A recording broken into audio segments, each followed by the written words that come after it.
निराला गुरु mathematics world में आपका स्वागत है। आज मैं आपके सामने लेकर आया हूं angle between two straight lines. Okay, तो स्टार्ट करते हैं।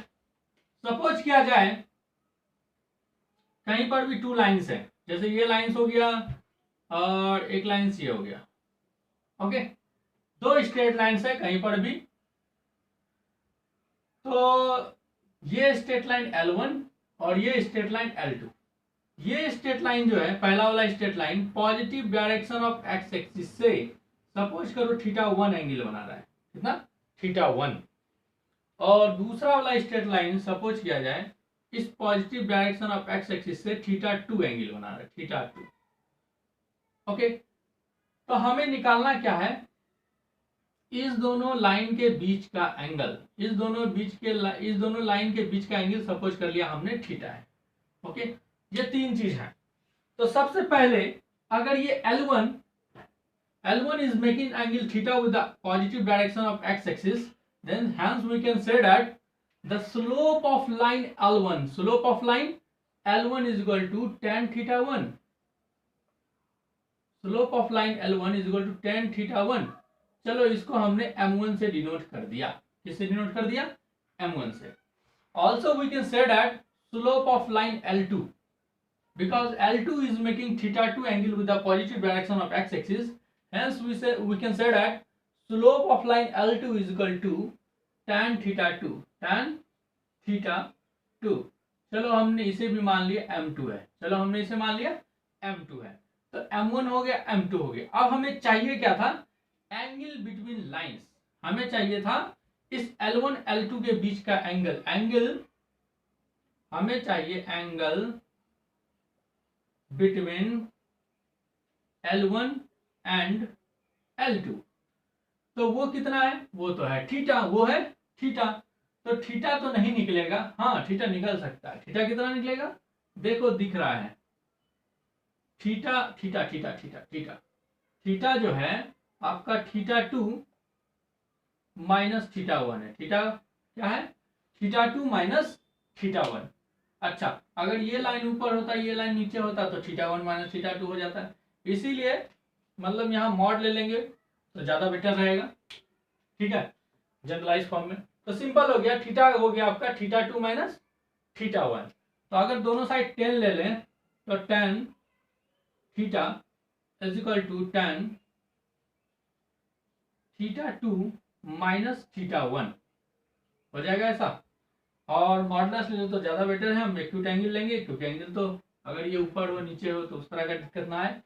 सिंपल मैग्नीट्यूड ले लिए, एक्यूट एंगल पॉजिटिव वाला लेंगे, सिंपल। ओके, तो tan theta is equal to tan θ2 minus θ1। तो tan a माइनस b का फॉर्मूला क्या हो जाएगा?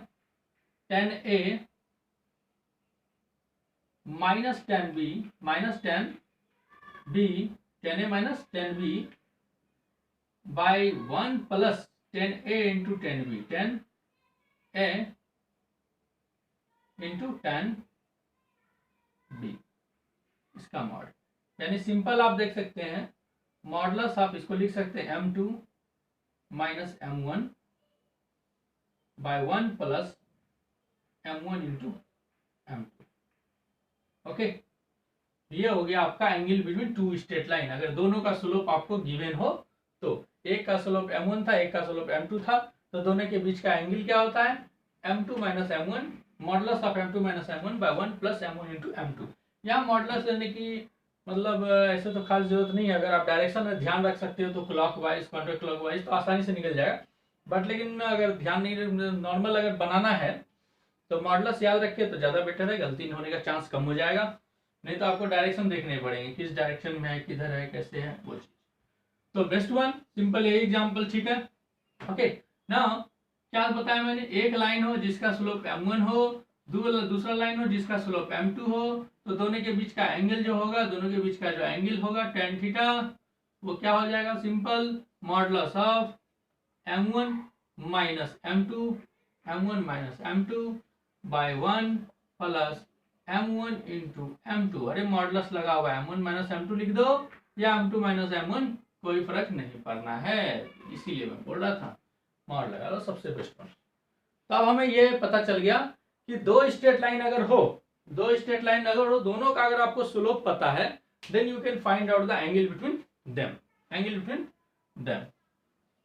तो इसको आप नोट कर सकते हैं, angle between two lines tan theta equal to इतना हो गया। अगर थीटा निकालना होगा तो टेन इनवर्स ये क्या हो जाएगा, modulus of m1 minus m2 by 1 plus m1 into m2।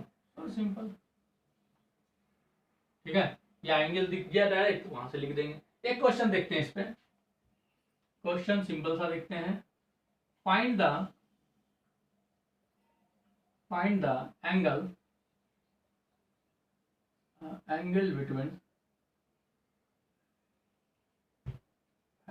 between the lines। Okay, find the angle between the lines. तो y इज इक्वल टू आपको दे दिया है, सपोज करो √3x प्लस 7। दूसरा एक लाइन दे दिया है, दूसरा आपको दे दिया y इज इक्वल टू नहीं x minus √3 into y plus 9 equal to 0। ये दो स्ट्रेट लाइन आपको गिवन है, दोनों की हेल्प से हमें निकालना angle between two straight lines. अब देखिए ध्यान दे, तो सबसे पहली बात तो यहाँ लाइंस का इक्वेशन गिवन है। क्या आप किसी लाइन को देख करके उसका स्लोप निकाल सकते हैं? तो देखिए कैसे निकाल सकते हैं। पहला लाइन क्या गिवन है, y is equal to √3x plus 7। तो y equal to mx plus c, y equal to, अगर हम किसी भी स्ट्रेट लाइन को y equal to mx plus c के फॉर्म में कर देते तो x का जो कोफिशिएंट होता है ना, y को अकेला कर दिए तो m का जो कोफिशिएंट, x का जो कोफिशिएंट होता है वही आपका स्लोप हो जाता है। तो पहले लाइन को देख के पता चल गया कि m1 जो है आपका √3 है। ओके, उसी तरह दूसरा देखें तो x minus √3 into y plus 9 is equal to 0। तो पहले भेजेंगे √3 into y is equal to x plus 9 हो गया, लेकिन हमें y चाहिए। y इज इक्वल टू क्या होगा, 1/√3 इंटू एक्स प्लस 9/√3। तो y equal to mx plus c के फॉर्म में आ गया। तो x का जो कोफिशिएंट होगा वही होगा m2 कितना हो गया, 1/√3। ओके, तो दो लाइंस थे, दोनों के स्लोप तो हमें पता चल गया, m1 और m2 हमें पता चल गया, m1 m2 हमें पता चल गया। अब हमें क्या निकालना है, angle between two straight line. तो सॉल्यूशन जब हम करेंगे तो हमने देख लिया m1 कितना है, √3 है, और m2 कितना है, m2 है आपका 1/√3। तो हमें चाहिए दोनों के बीच का एंगल। तो tan theta is equal to क्या होता है, modulus of m1 minus m2 by 1 plus m1 into m2। Okay, now तो m1 कितना है, √3, m1 है √3 माइनस m2 कितना है, 1/√3 अपॉन में 1 प्लस √3 इंटू 1/√3।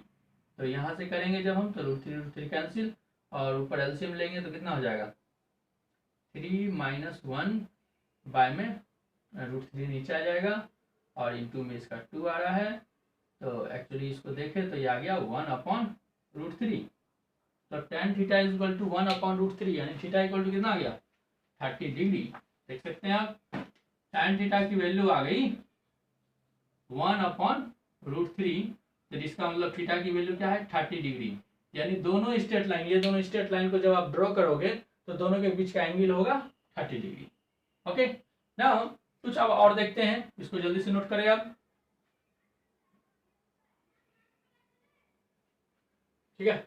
अब हम कुछ और देखते हैं, और काफी स्टैंडर्ड रिजल्ट देखेंगे, इंपॉर्टेंट रिजल्ट देखेंगे। अभी हमने जाना दो स्ट्रेट लाइन हो, एक का स्लोप m1 है और दूसरे का स्लोप m2 है, तो दोनों के बीच का जो एंगल होता है थीटा, वो tan थीटा आपने जाना, tan theta is equal to modulus of m1 minus m2 by 1 plus m1 into m2। Is it okay? Okay, no problem. अब इसके बाद हम देखते हैं केस 1। सपोज किया जाए ये L1 लाइन और L2 लाइन आपस में पैरेलल हो जाए, मतलब दो लाइन्स हो, दोनों आपस में क्या हो जाए, L1 और L2 आपस में पैरेलल हो जाए तो दोनों के बीच का एंगल जो होगा थीटा वो तो 0 हो जाएगा। बात समझ में आ रही है? अगर दो लाइंस अगर पैरेलल हो जाए, दो लाइंस अगर आपस में पैरेलल हो जाए तो दोनों के बीच का एंगल जो होगा वो तो 0 हो जाएगा, है ना। पैरेलल लाइंस हो गया, दोनों के बीच का एंगल 0। तो उस केस में क्या होगा, ये टर्म 0 कब होगा, जब ऊपर वाला टर्म 0 हो जाए तो ये 0 हो जाएगा। तो यानी कहने का मतलब m1 माइनस m2 की वैल्यू 0 होनी चाहिए। इस कंडीशन से आया m1 equal to m2, m1 equal to m2। ये क्या आया, अगर दो लाइन आप पैरेलल हो, अगर दो लाइन पैरेलल हो तो दोनों का स्लोप क्या होता है, इक्वल होता है। That is the result. It's a very important result. When two lines are parallel then their slope is equal, है ना। तो ये चीज हमें ध्यान रखना होगा, अगर दो लाइन आपस में पैरेलल हो तो दोनों का स्लोप क्या होता है, इक्वल। जैसे सपोज करो एक स्ट्रेट लाइन ये दे दिया, मान लो सपोज करो एक लाइन ये दे दिया, इससे पैरेलल एक लाइन ये है, इससे पैरेलल लाइंस ये है, और एक का स्लोप आपको अगर पता चल गया 3/2 तो दूसरे का स्लोप ढूंढने की जरूरत नहीं है। पैरेलल है तो इसका भी स्लोप होगा 3/2, ये पैरेलल है तो इसका भी स्लोप होगा 3/2। बताने की कोई जरूरत नहीं है, सिंपल डायरेक्ट आप निकाल सकते हो। अगर एक लाइन पैरेलल और एक का स्लोप पता हो तो बाकी सबका स्लोप आप बता सकते हो। क्यों? क्योंकि सबका स्लोप क्या होगा, इक्वल होगा। ओके, नाउ केस 2 देखते हैं। केस 2 क्या है, इफ L1 लाइन और L2 लाइन आपस में अगर परपेंडिकुलर हो जाए, मतलब L1 कुछ ऐसा हो जाए, L1 आपको ऐसा हो जाए और L2 इस पे परपेंडिकुलर हो जाए, L1 और L2 के बीच का एंगल 90 डिग्री हो जाए, यानी थीटा इक्वल टू क्या हो गया, 90 डिग्री। थीटा इक्वल टू क्या हो गया, 90। अब दोनों के बीच का एंगल 90 डिग्री है तो ये tan थीटा इक्वल टू इतना, तो ये अनडिफाइंड होना चाहिए। तो ये अनडिफाइंड कब होगा, जब नीचे का टर्म इसका 0 हो जाए, यानी 1 plus m1 into m2 equal to 0 हो जाए। तो यहां से आ रहा है m1 into m2 is equal to -1। It's a very important result. Also यहाँ से जनरलाइज कर सकते हैं m2 is equal to -1/m1।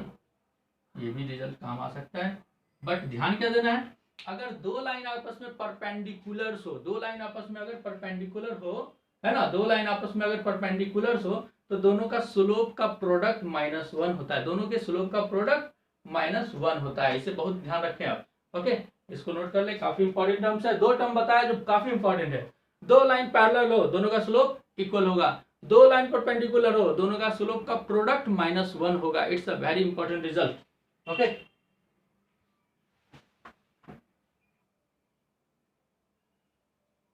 Okay, आपके सामने ये मैंने इतने सारे स्ट्रेट लाइंस बनाए हैं, देख सकते हैं। ओके, तो ये स्ट्रेट लाइन, ये स्ट्रेट लाइन, ये स्ट्रेट लाइन, है ना, ये तीनों आपस में पैरेलल हैं। और इस लाइन का इक्वेशन आपको गिवन है y equal to 3x plus 5, y equal to 3x plus 5। और ये लाइन देख सकते हैं पर आपस में परपेंडिकुलर है। फिर ये लाइन जो है इस पे परपेंडिकुलर है, फिर ये लाइन इस पे परपेंडिकुलर है। तो हमें निकालना है इस सारे लाइंस का स्लोप। तो सबसे पहले सिंपल ये लाइंस जो है, इस लाइन को देख करके हम इसका स्लोप बता सकते हैं, y equal to mx plus c, यानी इसका स्लोप यही है। इसका स्लोप हो गया m1 मान लेते हैं, m1 इक्वल टू 3 आ गया, है ना। इसका स्लोप 3 हो गया तो इसका स्लोप क्या होगा, m2 मान लेते हैं, तो इसका भी स्लोप 3 होगा। क्यों? क्योंकि दोनों लाइन आपस में पैरेलल है, दोनों लाइन आपस में पैरेलल है तो दोनों का स्लोप क्या होगा, इक्वल होगा। अब ये लाइन इसके साथ पैरेलल है ना, तो इसका भी स्लोप m3 जो होगा वो क्या होगा, वो भी आपका 3 होगा, वो भी आपका 3 होगा। आएगा समझ में? अच्छा, अब ये लाइन आपस में परपेंडिकुलर है तो दोनों का स्लोप का प्रोडक्ट -1 होना चाहिए। तो इसका स्लोप अगर m4 है तो क्या वो -1/3 होगा? तभी तो m2 और m3 और m4 मल्टीप्लाई करेंगे तो -1 आएगा, है ना। तो इसका स्लोप होगा -1/3। तो अब यहाँ पर आए, यहाँ पर आए, यहाँ पर आए, इसका स्लोप, ये दोनों आपस में परपेंडिकुलर है तो इसका स्लोप जो हो जाएगा m5 वो हो जाएगा 3, है ना। और ये लाइन आपस में फिर देखें पैरेलल परपेंडिकुलर है तो इसका भी स्लोप हो जाएगा m6 is equal to -1/3। That's it. Okay,